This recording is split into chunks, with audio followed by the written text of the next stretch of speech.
Ok, vamos a iniciar. Muy buenas tardes a todos. Voy a compartir pantalla. Esta es la clase que quedó pendiente la semana pasada. ¿Ok? Entonces, esta clase nos va a servir de pauta para la lectura de los artículos científicos, la crítica, lectura crítica de los artículos científicos que tienen a continuación, ¿no? Que tienen, no sé, me dicen que hay posibilidad de postergar las actividades 1 o 2 semanas. Eso vamos a coordinarlo. ¿Ya? Ah, entonces vamos a ver, de repente es posible, eso vamos a coordinar con la delegatura, ¿ok?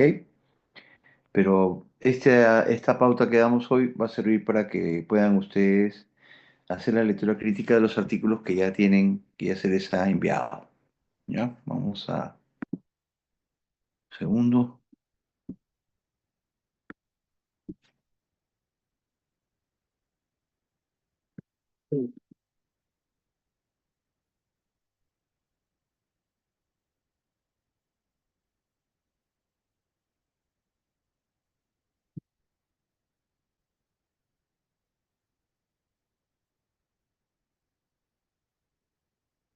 Muy bien, me indican si se visualiza, por favor. Sí se ve, doctor. Perfecto, muchas gracias. Entonces vamos a iniciar. Ujú. Muy bien. Hoy vamos a ver lectura crítica sobre los efectos de un tratamiento. ¿Ok? Esta asociación de variables, que es una asociación causal, ustedes han estado revisando artículos las primeras semanas, en algunos casos se describen como posibles dentro del modelo observacional, ¿no? En algunas cohortes, casos controles, pero en realidad en investigación científica el único modelo que permite poder establecer de manera fehaciente esta asociación causal, que es un nivel alto de asociación, es el modelo experimental. Entonces, cuando se habla de efectos, ¿no? Cuando leemos en un título, en un resumen, que se tiene como objetivo determinar los efectos, por ejemplo, de una terapia, una intervención, estamos pensando en modelos experimentales, ¿ok? Aunque probablemente encontremos algunos errores en ese sentido, porque muchos estudios de observación se plantean como objetivo establecer efectos, pero está mal planteado en realidad, no, eso no es posible. ¿Ok? Vamos a ver entonces. Sí. Los estudios experimentales, bien conocidos como ensayos clínicos aleatorizados, ¿no? Los cuales bien diseñados, correctamente ejecutados, pueden proporcionar la mejor evidencia sobre el efecto de las intervenciones, ¿ok? Terapéuticas. Pero una metodología inadecuada también puede resultar en una estimación incorrecta o inválida de ese efecto. Eso debe quedar muy claro. Un efecto claro, un ejemplo claro de este tipo de estudios es el que se hicieron en las vacunas de COVID-19. Como saben ustedes, se tuvieron que desarrollar ensayos clínicos, incluso hubo centros que los desarrollaron aquí en el país también, para probar la eficacia de ciertas vacunas, ¿no? Que tenían como objetivo controlar la pandemia. Entonces, ese es un buen ejemplo. Son los ensayos clínicos los que van a servirnos como elementos para poder medir la eficacia, efecto, ¿no? de una intervención, una terapéutica. Para poder medir la eficacia de un ensayo clínico aleatorizado a partir de su publicación, necesitamos que su diseño, ejecución y análisis se describan con detalle, especialmente la parte metodológica, ¿no? Que es la parte medular de toda investigación. Sin embargo, se ha constatado repetidamente que la información facilitada en las publicaciones es insuficiente, inexacta o errónea. Esto lo comentaba Adbugo y sus colaboradores en esta publicación. ¿Cuán buenos son los ensayos clínicos randomizados reportados en la literatura dermatológica? Y aquí hay una referencia que ustedes pueden leer y se pone en tela de juicio, pues, ¿no? El hecho de que estos estudios no están bien diseñados.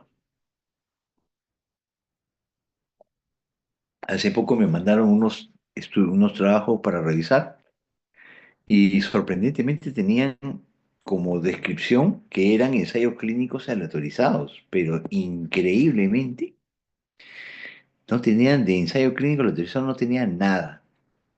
Realmente es muy sorprendente, ¿no? Pero están publicados, sí, están publicados. Por eso es muy importante que ustedes aprendan a hacer literatura crítica, porque van a encontrar muchas sorpresas. Para mejorar esta situación, allá por los años 90, dos grupos editoriales, ¿no? Metodólogos, elaboraron separadamente recomendaciones para comunicar los ensayos clínicos. Luego estos grupos reunieron los esfuerzos y tuvieron un consenso, ¿no? Y se publicó como consort, así como el STROBE, ¿se acuerdan? El STROBE es un consenso, un checklist para evaluación de estudios observacionales. El consort, que viene a ser un acrónimo, ¿no? Viene a ser el Consolidated Standards of Reporting Trials, consort, ¿no? Acá, ¿no? The Standards of Reporting Trials Group, consort, ¿no? Una propuesta de reporte estructurado de los ensayos clínicos randomizados. Esto fue por allá del año 94 y se estableció una pauta que sirve como guía.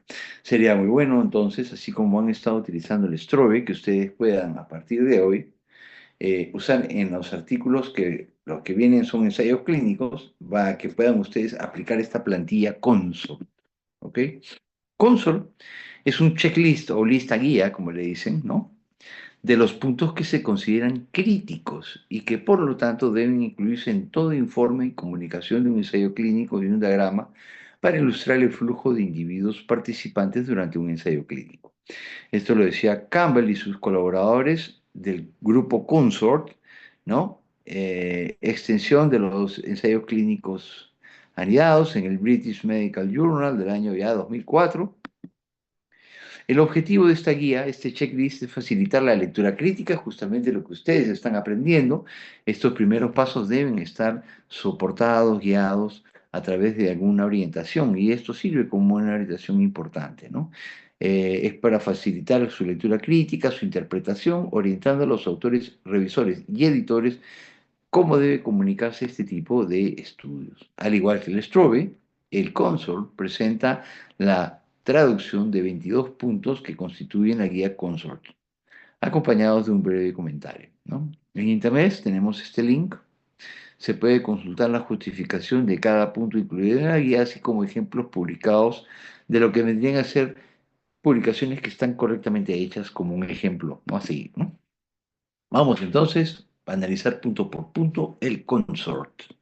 El día de hoy, que es nuestra herramienta de valoración crítica de los ensayos clínicos, de los estudios experimentales. En primer lugar, el título, muy importante, ya hemos comentado temas relacionados con los títulos durante el comienzo del curso. Aquí podemos ver que para facilitar la indexación como ensayo clínico autorizado en las bases de datos y su identificación en las búsquedas, se recomienda mencionar el método de asignación de los individuos a los grupos de tratamiento tanto en el resumen como en el título del artículo. Esto es, ensayo clínico aleatorizado, ¿no?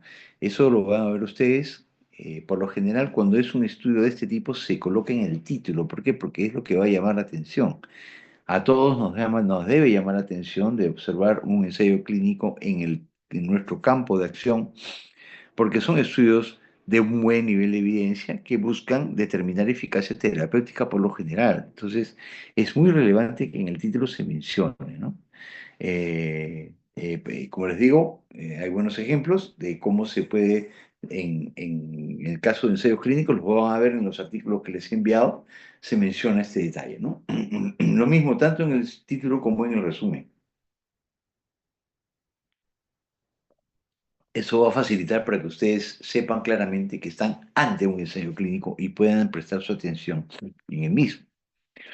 Luego, en el punto 2 tenemos la introducción. La introducción tiene, acá no hay mucha diferencia con los observacionales. Básicamente hay dos secciones principales. Una son los antecedentes, ¿no? Donde se debe resumir y referenciar el conocimiento que ya se tiene, ¿no? Como quien dice, estado del arte que le llaman, ¿no?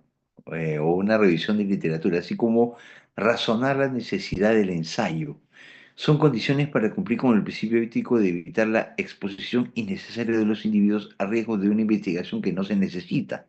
O sea, claramente el antecedente debe de ilustrar que hay un vacío de conocimiento que el estudio que está siendo publicado está llenando. Esto obviamente tiene alcances éticos porque estaríamos haciendo experimentos en personas cuando son estudios que no son necesarios. ¿Ok?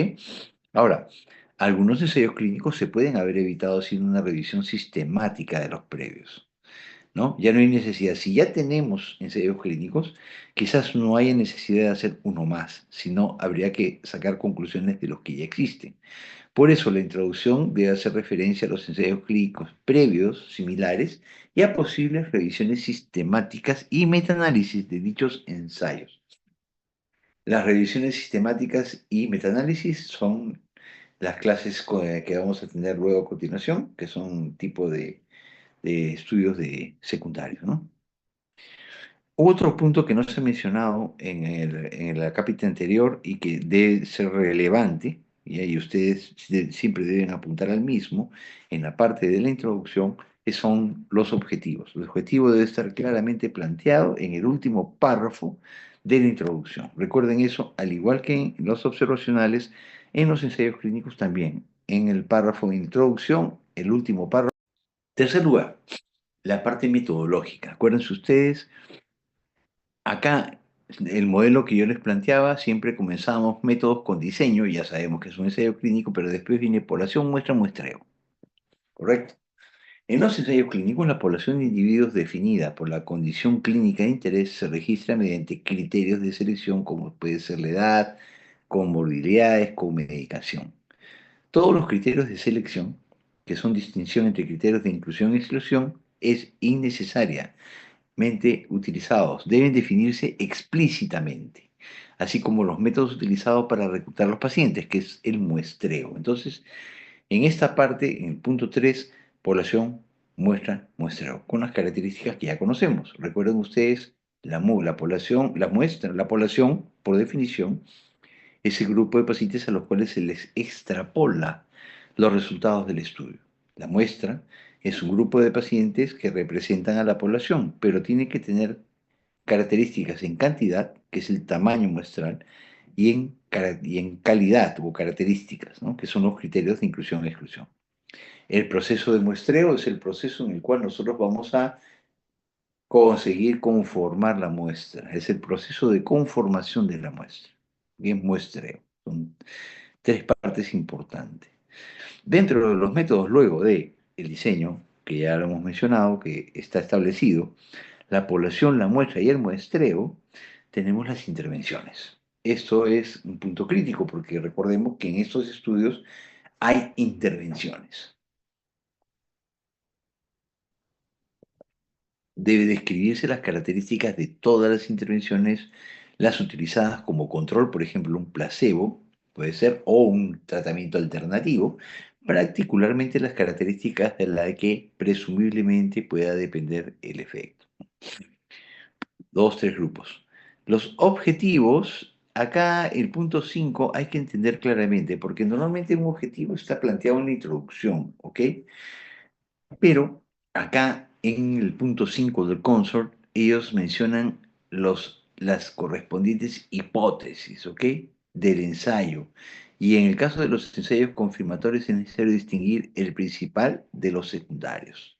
Acá tenemos la referencia de Maynard, ¿no? La necesidad de mejorar los estándares de reporte de los ensayos clínicos, el grupo Consort. ¿Ok? Esto se publicó en 98 y también debe estar claramente explicitado. En el punto 6 ya nosotros estamos llegando a los resultados. El término resultados se refiere a que las variables utilizadas para evaluar comparativamente las intervenciones. Nosotros vamos a conformar los grupos que se van a comparar, ¿no? Y se va a hacer sobre la base de variables de resultado, ¿no? Pueden ser muchas. Puede ser curación, puede ser muerte, puede ser reinfección, bueno, muchas variables que dependiendo del tipo de estudio. Es necesario definir las variables utilizadas y distinguir variables principales, que son las variables principales de resultado de las secundarias, ¿no? La variable principal debe ser la que se consideró más relevante, más importante cuando se diseña el ensayo y se utilizó para determinar, ojo, el tamaño de muestra. Recuerden ustedes, ya lo hemos comentado antes, que el tamaño de muestra se estima a través del tamaño del efecto. Y el tamaño del efecto tiene que ver, muy importante, ¿no? Con la variable principal. Tamaño muestral, ¿ven? Aquí hay un poquito de desorden en relación a lo que yo ya les había planteado, pero creo que lo vamos a ir acomodando, ¿no? A mí me gusta, lo voy a repetir nuevamente, en la parte metodológica, diseño, población, muestra, muestreo, instrumentos, ¿no? Ética, análisis estadístico y ética.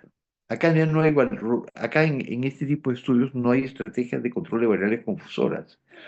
¿Por qué? Porque la aleatorización de los grupos crea grupos equivalentes. Ya no hay necesidad de hacer control de variables confusoras. Ojo, muy importante, la gran diferencia entre el observacional y el experimental. En el experimental no hay rol de variables confusoras, porque eso lo evita la aleatorización de los grupos.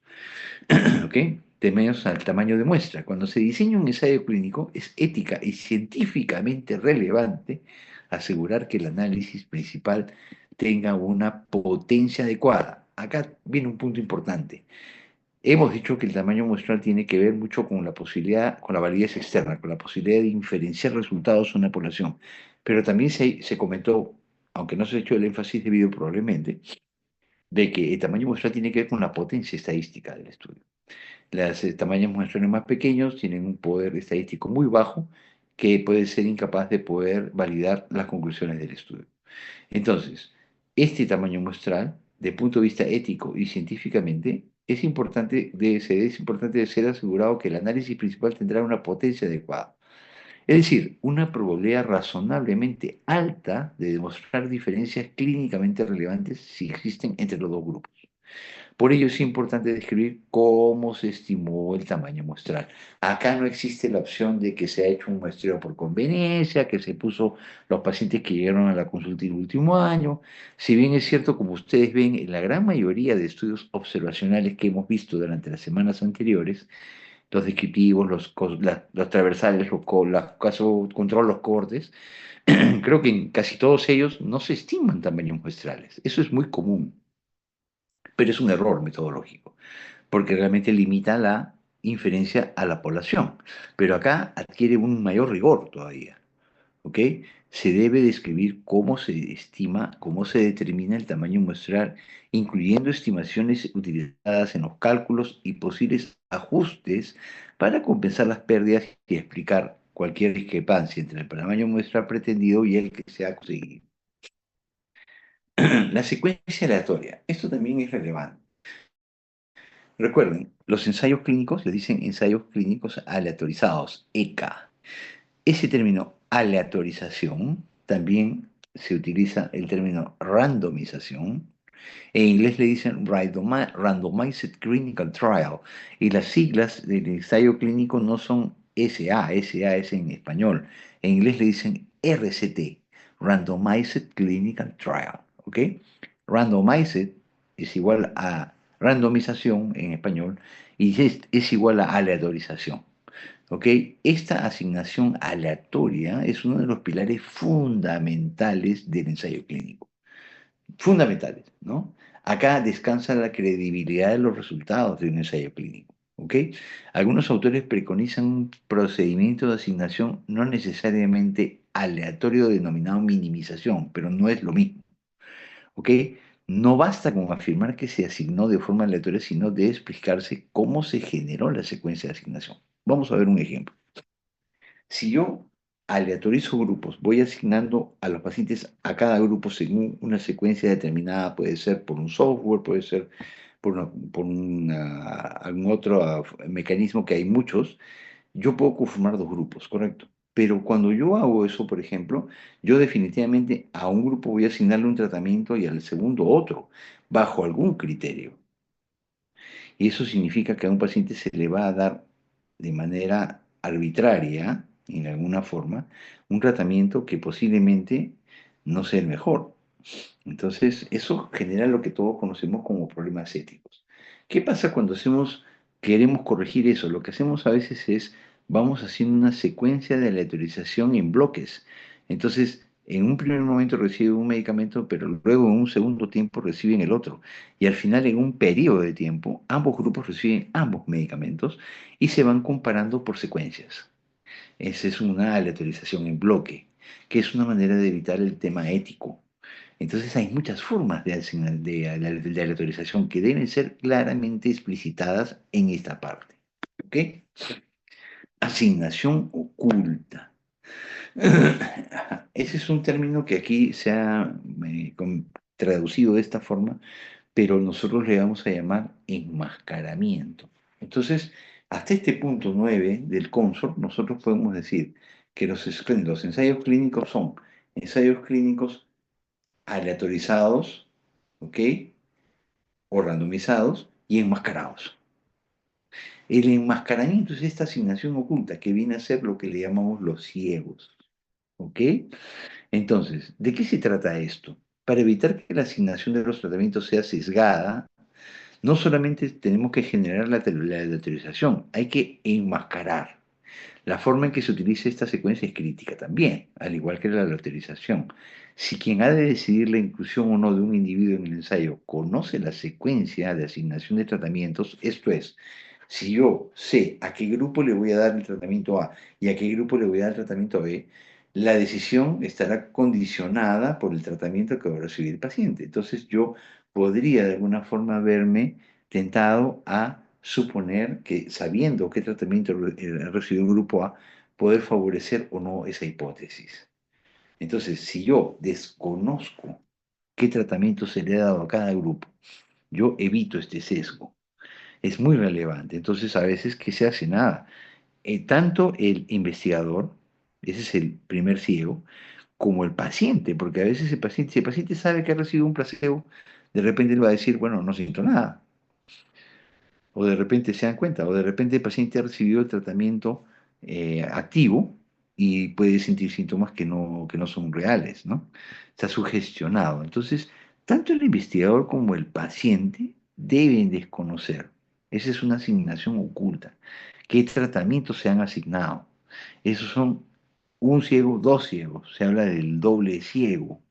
Pero puede haber un triple ciego también, una triple asignación oculta, cuando el que mide los resultados desconoce qué tratamiento recibió ese paciente. Entonces, yo asigno el tratamiento a los grupos, desconozco qué grupo recibió el tratamiento A, qué grupo recibió el tratamiento B. Luego los grupos, los pacientes también desconocen qué tratamiento han recibido. Y finalmente, cuando se ven los resultados del estudio, la persona que mide los resultados desconoce qué tratamiento recibió el paciente que está evaluando. Eso se llama el triple ciego. ¿Ok? Esos son los enmascaramientos, la asignación oculta, que es una parte crítica de un ensayo clínico también. ¿Qué otros aspectos, llegando al punto 10 de este consort? ¿No? Esta es una publicación de Eger y colaboradores valorando los diagramas de flujo en el reporte de los ensayos clínicos, también viene del Consort Group, la implementación. Para que se pueda juzgar si la asignación pudo ser predecible o no, debe además describirse el método que se usaba, particularmente explicar quién preparó la secuencia de asignación, quién decidió la inclusión de los individuos y quién realizó la asignación de los tratamientos. Eso es muy relevante, así como también quién evaluó los resultados de la intervención. ¿No?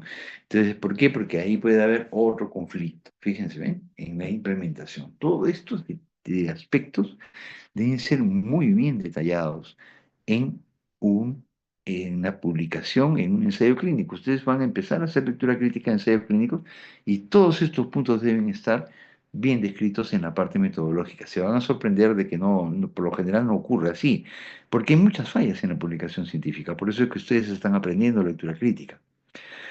Y es más, mi sugerencia, y es más, les pido por favor, deben incluir su plantilla Consol para evaluar los artículos a partir de la próxima presentación. El enmascaramiento, nuevamente, en un ensayo clínico, el término cegado o a ciegas se refiere a que los participantes ignoran qué tratamiento se ha asignado a cada individuo. Para conseguirlo, los distintos tratamientos deben enmascararse de forma que sean indistinguibles. Los ensayos sin enmascaramiento se llaman abiertos, open label, ¿no? Es un tipo especial donde no hay, y el paciente conoce qué tratamiento ha recibido. Ahora, ese es un tipo de enmascaramiento, pero el otro, el que se ha mencionado anteriormente, es el enmascaramiento del que asigna el tratamiento. Acá es del paciente que recibe. Entonces, cada punto habla de cada tipo de enmascaramiento diferente. A diferencia de lo que ocurre con la asignación oculta, que es otro tipo de enmascaramiento, el enmascaramiento de los tratamientos no siempre es posible. Aún así, en los ensayos abiertos debe justificarse por qué no se utilizó. Les ponemos un ejemplo. En una cirugía es muy difícil que el paciente, si voy a hacer un ensayo clínico para evaluar una operación, es muy difícil que el paciente no pueda percibir qué tipo de, si se le hizo o no se le hizo una cirugía, por ejemplo, porque hay evidencias de la operación. Entonces, hay casos en los cuales es muy difícil establecer el enmascaramiento, muy difícil. Ahí ya viene un poco el arte de la investigación para saber cómo mejorar ese detalle, cómo proponer alguna salida para mejorarlo, ¿no? 12 métodos estadísticos. Los métodos estadísticos, como sabemos nosotros, todo se da por probabilidades. Nada es al 100%. Entonces, la estadística nos ayuda mucho para poder estimar si las diferencias son estadísticamente significativas o no. Entonces, los métodos estadísticos usados para analizar los datos deben haberse predeterminado en el diseño del estudio y es importante indicar si así se determinó para el análisis principal como para los secundarios. La mayoría de los métodos de análisis estadístico proporcionan una estimación puntual del efecto, entendido como una comparación de dos o tres o más tratamientos en base a un intervalo de confianza que se determina con un nivel del 95%. Los resultados, ya estamos en el punto 13. ¿A qué se refieren los resultados? Se refieren al flujo de participantes. Para facilitar la comprensión del ensayo clínico, el flujo de participantes durante las siguientes diferentes etapas, inclusión, seguimiento y análisis, tiene que hacerse ilustrado mediante un diagrama. ¿Por qué? Porque durante el desarrollo se producen pérdidas y esas pérdidas deben ser estimadas el impacto que producen en la investigación. Idealmente debería indicarse el número de individuos inicialmente evaluados para ser incluidos, los que no se incluyeron, por qué no se incluyeron, y además los que se perdieron en el camino. Aunque este dato que permite juzgar o valer no siempre está disponible, ¿no? Reclutamiento.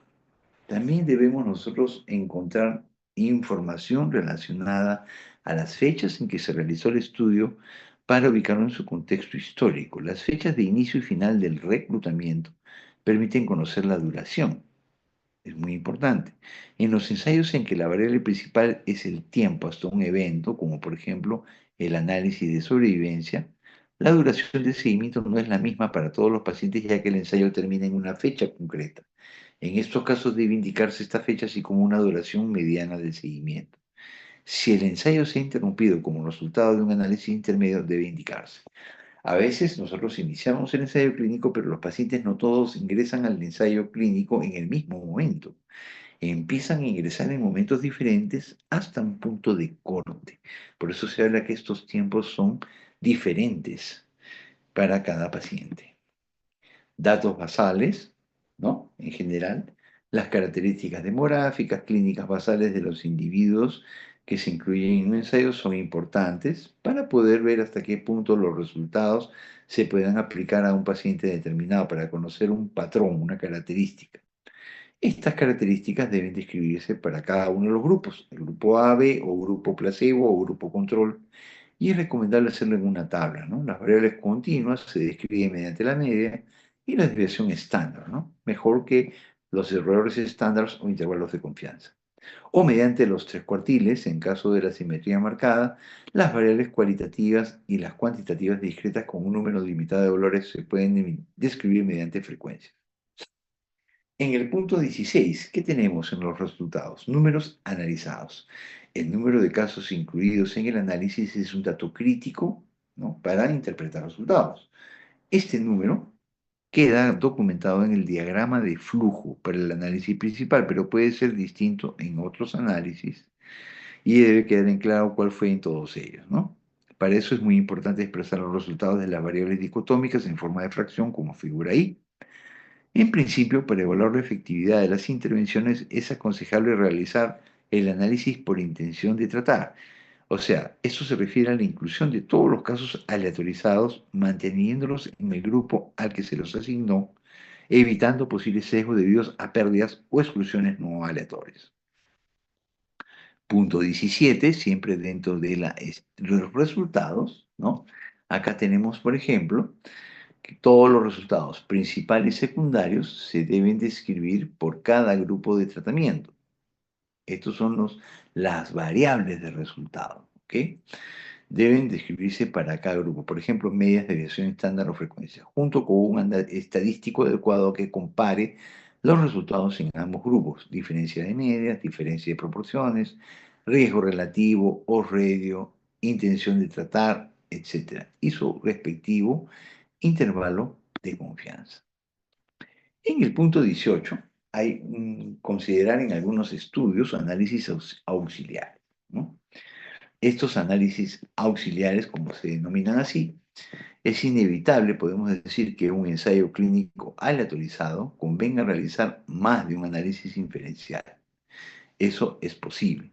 Sin embargo, la multiplicidad de análisis inferenciales lleva a un mayor riesgo de resultados falsos positivos.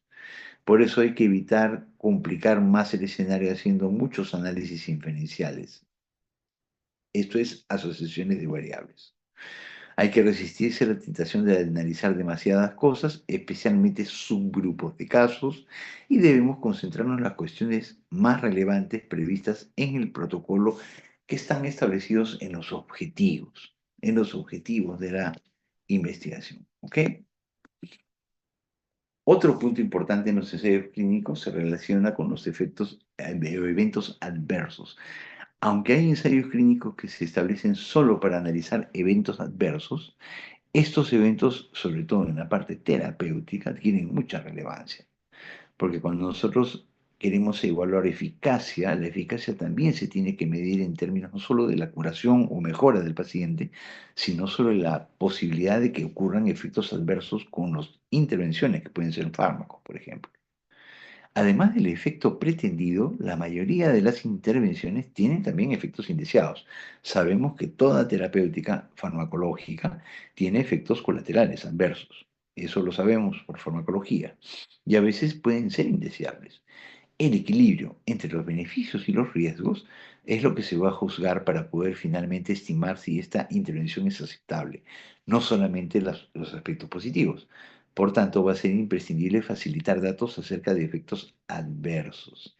Al menos debe describirse la frecuencia de individuos que presentaron acontecimientos adversos serios, con una definición operativa de lo que se entiende por este efecto adverso, una definición clara, y de los que interrumpieron prematuramente el tratamiento, incluyendo los motivos, porque uno de los motivos podría ser este evento adverso. Estos eventos adversos forman parte esencial, crítica también, de todo ensayo clínico, ya que, como sabemos, estos estudios se están experimentando buscando conocer la verdadera eficacia de un tratamiento. Y esta eficacia se tiene que conocer en términos de ver qué daño podría potencialmente producir en las personas. Ya hacia el punto 20 nosotros vamos a interpretar resultados, ¿no? Aquí se ha señalado en las publicaciones científicas la discusión suele esperarse más en justificar que en poner de manifiesto las limitaciones. Siempre recomiendo este punto. Si en la parte de introducción hago énfasis en el objetivo, ya lo hemos dicho, en el método hacemos énfasis en el diseño, población, muestra, muestreo, instrumento, ética, análisis estadístico. En la discusión, si hay un punto crítico, es las limitaciones, porque todo estudio tiene limitaciones. Entonces debemos nosotros poder enfocarnos y poder ir a analizar qué autocrítica tiene el autor en su investigación, identificando potenciales limitaciones en el estudio. Estos estudios, ensayos clínicos, no escapan a esa situación. Entonces, podemos decir en la interpretación que, como bien dicen acá, más ven la parte positiva que la negativa. Para evitar esta tendencia, algunas revistas aconsejan que la discusión se estructure de la siguiente forma. En primer lugar, un breve resumen de los resultados claves, lo más relevante, ¿no? De acuerdo a los objetivos, que es lo que añaden al conocimiento que ya se tiene en el tema, ¿no? Eso es lo más relevante. Luego, posibles mecanismos y explicaciones de los resultados. Tercero, comparación con otros trabajos similares. Comparación con otros trabajos similares, incluyendo los llamados metaanálisis cuando sea posible. El metaanálisis es un estudio, es una revisión sistematizada, cuantificada, ¿no? Lamentablemente, actualmente se están publicando metaanálisis de estudios observacionales. Eso me parece a mí una incongruencia, porque tradicionalmente el metaanálisis es una revisión sistemática de ensayos clínicos que tienen ese nivel de evidencia y se cuantifica en números. Eso es muy relevante que se pueda tomar como paralelo para comparar nuestros resultados. De existir, ¿no? No siempre existen. Las limitaciones del estudio y los métodos adoptados para compensarlas, muy relevante, y luego las implicaciones para futuras investigaciones. Finalmente, las implicancias clínicas. Todo esto debe ser una parte importante, el punto 20, muy relevante. Yo sugiero que esto se ponga en un cuadrito y se ponga los 5 o 6 puntos y cada uno de ellos se analice en relación a la información que está proveyendo el estudio publicado, el ensayo clínico publicado. Muy relevante, así como es importante el método, en esta parte de discusión, su interpretación es muy relevante en cada uno de estos puntos. 21, la generalización. Ya hemos hablado de esto en relación con los estudios de tipo observacional. Aquí la validez externa del estudio, ¿no? Esto es la posibilidad de generalizar los resultados a una población, recuerden, ¿no? Más amplios, acá se refiere a un conjunto de individuos más amplios que los incluidos en el ensayo. Toda investigación tiene por gran beneficio eso, que nosotros podamos medir un grupo más pequeño y que luego los hallazgos los podamos generalizar a más personas. Si solamente vamos a poder aplicar los hallazgos al grupo que hemos medido, tendríamos que hacer una investigación para cada grupo de personas y eso es imposible. No podríamos generalizar nada. Entonces, esa es la llamada validez externa. Ya lo sabemos, lo hemos comentado en relación con los estudios observacionales. Entonces, acá podemos decir, la posibilidad de generalizar los resultados a conjuntos de individuos más amplios que los incluidos en el ensayo depende de diversos factores. Uno es la validez interna, que es un requisito previo. La validez interna tiene que ver con la metodología de la que hemos hablado, tiene que ver con el tamaño de muestra también, muy relevante. ¿No? Es un requisito previo para la validez externa. Los resultados de un estudio sesgado, o sea, los errores metodológicos, recuerden, sesgo es un error metodológico. Entonces, errores metodológicos en la validez interna, que tiene que ver con la metodología del estudio, son inválidos y no procede cuestionarse si se pueden generalizar o no. Puede ser que tenga un tamaño muestral adecuado, pero metodológicamente está mal estructurado. Entonces ya no podemos generalizar nada. ¿Por qué? Porque esas conclusiones no son válidas. Muy relevante. Y finalmente, la 22, último punto, tiene un paralelo con el Strobe en cierta forma, es la evidencia global, ¿no? Y acá nosotros tenemos que tener la capacidad de ver que los ensayos, perdón, que los resultados de un ensayo deben juzgarse en el contexto de la información que ya se dispone, o sea, en relación con el marco teórico, ¿no? Aunque lo ideal es metaanalizar los resultados de un ensayo junto con los de otros, esto es poco práctico, muy costoso y solamente es factible si existen otros ensayos. Y además hay un requisito, recuerden, el metaanálisis tiene un requisito importante y eso ya lo hemos adelantado un poquito, pero lo vamos a ver después cuando empecemos a hacer lectura crítica de metaanálisis, la heterogeneidad. Si los estudios o los ensayos clínicos, sí tengo ensayos clínicos, perfecto, pero son muy diferentes, la heterogeneidad es alta, no es posible hacer un metaanálisis. No puedo hacer un metaanálisis con una heterogeneidad alta, debo tener una heterogeneidad baja. Quiere decir que los ensayos clínicos fueron hechos de forma similar, instrumentos similares, grupos similares. O sea, que permitan, es como que no mezclar papas con camotes, sino papas con papas. Estudios que sean similares que permitan que podamos hacer un análisis. De otra forma es muy difícil hacerlo porque son muy diferentes los estudios, ¿no? Y eso es un punto relevante en esta parte final del Strobe. Muy bien. Sí, estamos perfectos. Muy bien, entonces tenemos unos pocos minutos que dejamos para comentarios, preguntas, por favor, de parte de ustedes. Ya tienen el elemento aquí, ya tienen el strobe a la mano. ¿Sí? Si quieren, lo pueden escribir en el chat la pregunta, si no me la hacen directamente, por favor. Doctor, buenas tardes, disculpe. Dígame. Claro, Una dígame. pregunta. Cuando usted menciona de la validez externa que se puede extrapolar a una aprobación, y dice que no se va a poder, no se debería hacerlo varias veces, ¿no? No se repetir. ¿Cómo sería cuando es, por ejemplo, yo tengo un ensayo clínico sobre un medicamento aquí, digamos que en Estados Unidos, y valdría para otro país? Entonces, ¿cómo lo podría validar? Claro, lo que pasa es que, recuerden ustedes, las farmacéuticas no diseñan fármacos para ser aplicados solo en un país. Eso, que se comercialice en algunos países solamente tiene que ver con otros aspectos, pero por lo general, cuando se hace un ensayo clínico, tiene varias etapas, ojo, hay cuatro etapas básicas, eso habría que verlo en otro momento. No es parte del consor, ¿ok? Pero aquí hay que ver que los ensayos clínicos se hacen en multicéntricos. Por eso ustedes han visto, por ejemplo, que había ensayos clínicos que se hacían en Perú.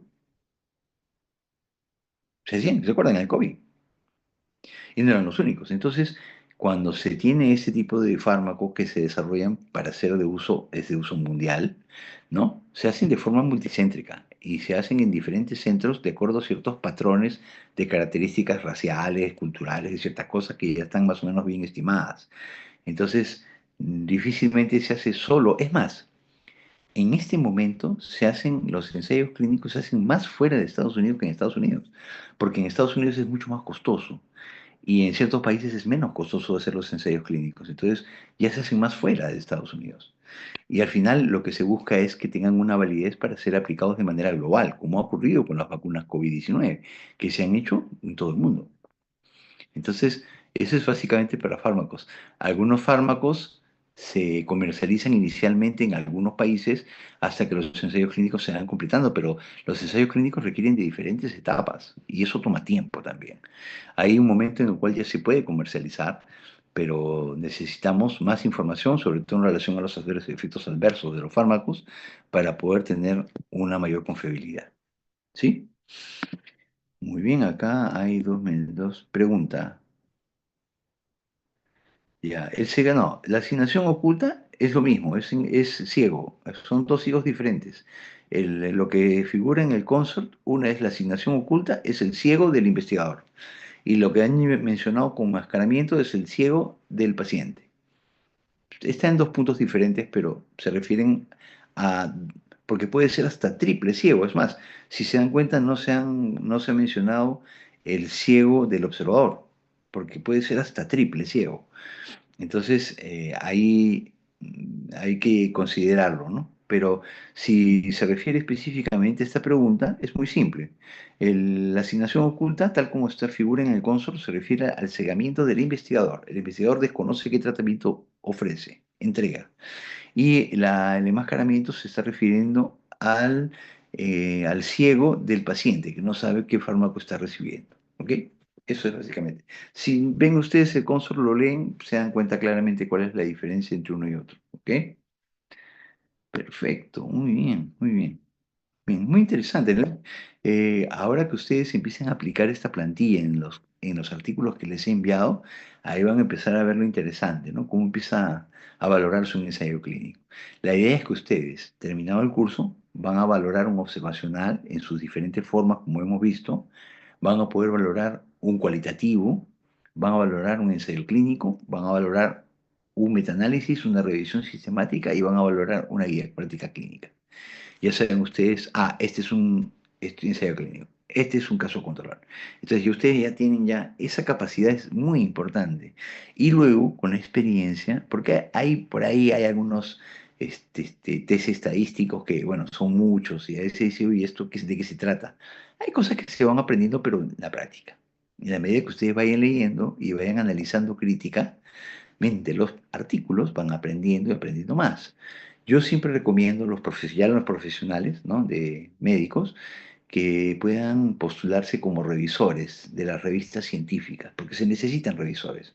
Entonces le mandan con cierta regularidad artículos para que ustedes los vayan leyendo críticamente, pero si no lo hacen así, también ustedes pueden adquirir artículos en las bases de datos y analizarlos críticamente, ¿no? Empiezan a leer, empiezan a decir acá, acá la falla, acá, recordando siempre estas pautas que estamos dando, que son pautas iniciales. Cuando ustedes tengan más experiencia ya va a ser mucho más fácil. Ya saben, este punto de acá, la introducción de ver el objetivo, este de aquí, aquí, aquí, aquí, y ya es un esqueleto, una base para que ustedes sepan cómo orientar. Con el tiempo ustedes ya van a ser expertos en esto, porque esto es el día a día, ¿eh? Esto es el día a día de un profesional de la salud, un profesional médico. Debe leer, debe comer ciencia, porque somos una profesión científica. Los conocimientos en medicina se generan por método científico, se validan por método científico. El empirismo es una parte, obviamente la experiencia es una parte valiosa, pero sin ciencia que caemos en el oscurantismo, ¿no? Caemos en la subjetividad. Bueno, a mí me va bien, como yo le doy agüita de azar y ya está, los pacientes están contentos, ¿no? No podemos hacer eso, ¿no? Entonces, esto se va a convertir en una herramienta en el día a día de su profesión, que deben ejercitar, porque no, lamentablemente nosotros no estamos muy apegados, quizás más antes, ¿no? Antes había mucho menos información. Recuerden, yo cuando estudié medicina no había internet. Yo tenía que ir a una biblioteca y había muy pocas literaturas y revistas científicas para poder revisar. Prácticamente nosotros éramos empíricos, ¿no? O sea, había muy poco que se medía a través del método. Además, el método científico se ha ido perfeccionando durante los últimos 30 años. Han aparecido, como ven ustedes, a partir de estas checklists son del año 90.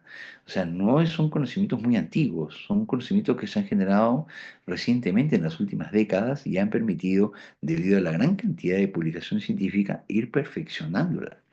Entonces, va a ser muy necesario porque hay mucha publicación ahora. Ahora hemos ido al otro lado. Antes no había, ahora hay un montón. Entonces, con mayor razón ahora hay que saber filtrar. Si no sabemos filtrar, vamos a caer en el error de aceptar conclusiones que no son válidas y lo que es peor, aplicarlas a nuestros pacientes, porque bueno, fuera que nos hiciéramos daño a nosotros mismos, ¿no? Muy bien, espero que esta clase haya sido muy útil para ustedes, ¿sí? Eh, Vamos a coordinar con la delegatura del curso, ¿sí? Gracias.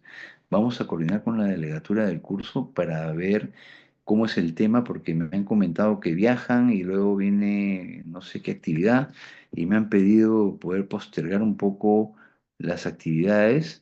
Vamos a ver cómo quedamos, ¿sí? Vamos a estar en contacto y a través de su delegatura les va a comunicar cómo estamos acordando. Parece que estas 2 semanas son un poco complicadas, pero igual yo quedo atento a la necesidad y como siempre, de mi parte no va a haber ningún problema. Me adapto mucho sé que tienen muchas actividades, y yo puedo adaptarme, no hay problema, ¿vale? Gracias por su atención y nos vemos pronto, Dios mediante, nos vemos pronto, ¿sí? A usted, doctor, muchas gracias. Gracias, doctor.